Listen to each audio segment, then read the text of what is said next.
për barazin gjinore, siç quhet. Ndërsa kryetari i Partisë Demokratike Sali Berisha ka folur kundër këtij projekt ligji dhe ka akuzuar përfaqësuesin e Bashkimit Evropian në Shqipëri, i cili është një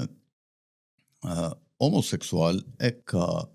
akuzuar si një person që është marrë posaçërisht me këtë punë për të shtyrë përpara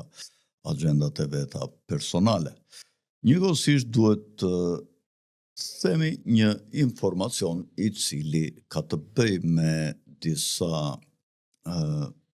testime që janë bërë nga një organizatë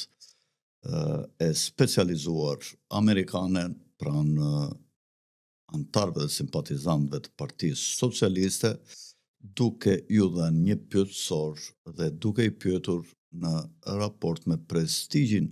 e drejtuesve të Partisë Socialiste, ku është arritur në përfundimin që Edi Rama ka një shkëputje nga baza si kryetari i Partisë Socialiste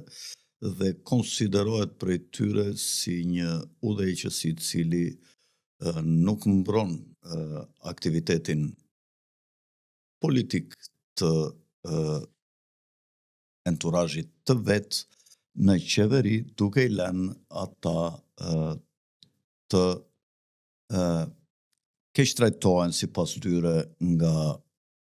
sistemi i ri i drejtësisë dhe kryesisht nga SPAK-u.